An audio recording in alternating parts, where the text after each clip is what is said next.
የኢትዮጵያ ሀገራዊ ምክክር ኮሚሽን ለሀገራዊ ጉባኤው ያቀረባቸው አጀንዳዎች የሕዝቡን መሰረታዊና አንገብጋቢ ጥያቄዎች በትክክል ያካተቱ ናቸው ሲሉ የተፎካካሪ ፓርቲዎች ገለጹ።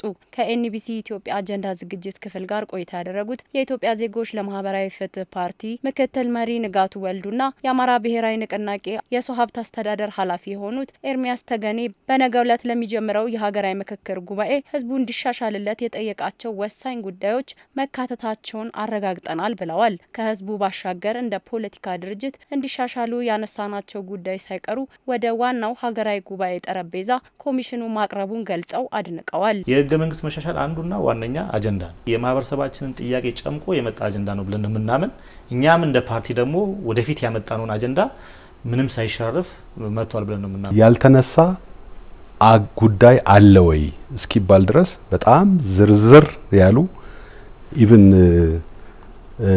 ያጠራር ጉዳዮች ሳይቀር በትክክልም አንድን ማህበረሰብ በቅጡ የማይገልጹ ጉዳዮች ሁሉ ያሉበት የተለያየ ዳይቨርስ የሆነ ኢንትረስት ያለበት ነው። ሂደቱ ከጠመንጃ አማራጭ ይልቅ የሀሳብ ልዕልና ከፍ የሚልበትና ችግሮችን የምንፈታበት ልዩ ሁነት በመሆኑ ሁሉም ኢትዮጵያዊና ተሳታፊዎች በጥንቃቄና በጉጉት መከታተል እንዳለባቸውም የፓርቲ አመራሮቹ አጽንኦት ሰጥተዋል። ከዚህ በፊት የምንነጋገረው በጠመንጃ ነው። ዘቬሪ እንትን ለመነጋገር ልንስማማ በሙሉ ልንስማማ እንችላለን።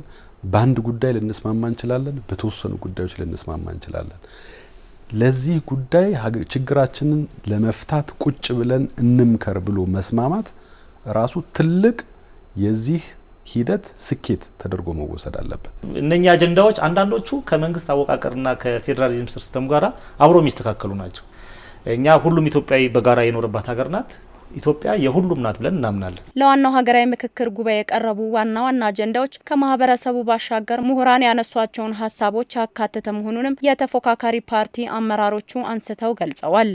ከተሰበሰቡበት የማህበረሰብ ብዛት ስታዩ የህብረተሰቡን ጥያቄዎች የወከሉ እንደገና ደግሞ በኤሊት ደረጃ በማህበረሰብ ብቻ ሳይሆን በኤሊት ደረጃ ሲነሱ የነበሩ የሀገራችን ዋነኛ አጀንዳዎች ተጠቃለው መጥተዋል።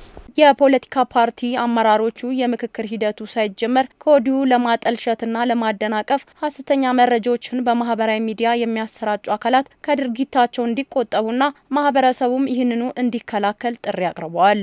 አፍራሽ ኃይሎች ለህዝብ የሚመግቡት ሀሳብ አለ። ይህ ሂደት ታማኝ እንዳይሆን በዚህ ሂደት ላይ በዋናነት ሂደቱን የሚያመቻቹ አካላት ኮሚሽኑ እና ተሳታፊዎች በስራ ላይ ናቸው ያሉት። ሌላው ህዝብም ግን የራሱ ስራ አለው ብዬ አስባለሁ።